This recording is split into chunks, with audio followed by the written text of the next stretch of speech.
Previously, the group set out to sea and sailed peacefully for 10 or 11 hours. They arrived at the nearest waystone, and Keelan swam down by himself to check it out. At which point he came face to face with a kraken. Yeah.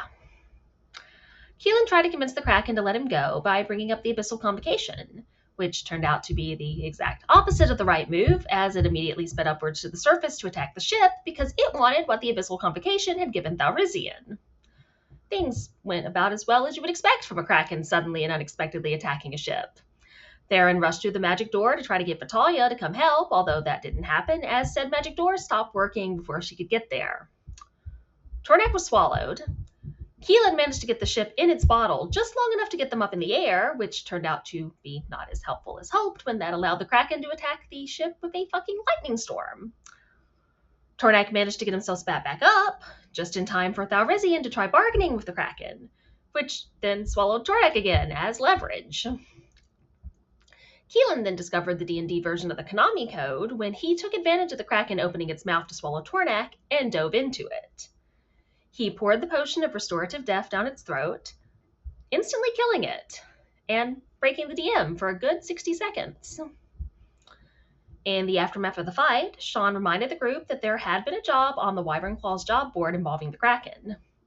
Taria quickly harvested its eye so that they could go take that job, or potentially use it for alchemical purposes. Keelan also managed to get several components from it that could be useful for that same reason. Tornak took a look at the ship and quickly realized they were going to need to get it to a dock to repair it. There was nothing they could do on the fly. They decided to head down to the Waystone to deal with that since they were there. Tisha would remain in the bottle with the ship and could switch it to underwater mode if they needed to bring it out. Once they reached the Waystone, Keelan made a sketch for the Wayward Cartographer Society. Thalrizian headed to the Waystone as well and made a rubbing of it. He felt the oath stone he'd been given start to warm somewhat, and curious, he cast Divine Sense. He picked up Celestial and Undead from everyone in the party, with a little more Celestial from Sean and a little more Undead from Taria, as well as both Celestial and Undead from the Waystone. There was a brief discussion of Thalrizian's pack, as Taria could see that there was oath magic between the stone that he had and the Waystone. Thalrizian started to pull the oath stone away from the Waystone, and it grew colder.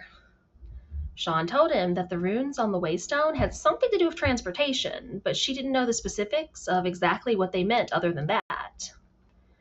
After a bit of hesitation, he told the others to get close to him in case there was some type of instant teleportation that happened. Then he pressed the oath stone to the Waystone. For a moment, nothing happened. Then a green light erupted from where they touched. The current changed, and a woman's voice, ancient sounding but still patient, suddenly spoke. A new current swirled around Thalrizian, and Keelan quickly realized that it was essentially a new large current that would definitely affect the climate of that part of the ocean. If it was permanent, which it seemed to be, it would have long-lasting effects on everything. They decided to bring the ship out of its bottle and put it in underwater mode for the next hour. As they did, Keelan borrowed some diamond dust from Sean and cast non-detection on her to block the assassins from looking in on her for at least a while. That was when Taria brought up the fact that she'd found a fucking deck of many things on Drasala's ship that she'd pocketed to keep Zaya from finding it. Sean agreed that Taria had been very, very, very wise not to let Zaya know she'd found that deck, as she had heard stories about it and was well aware of its danger. And its temptation.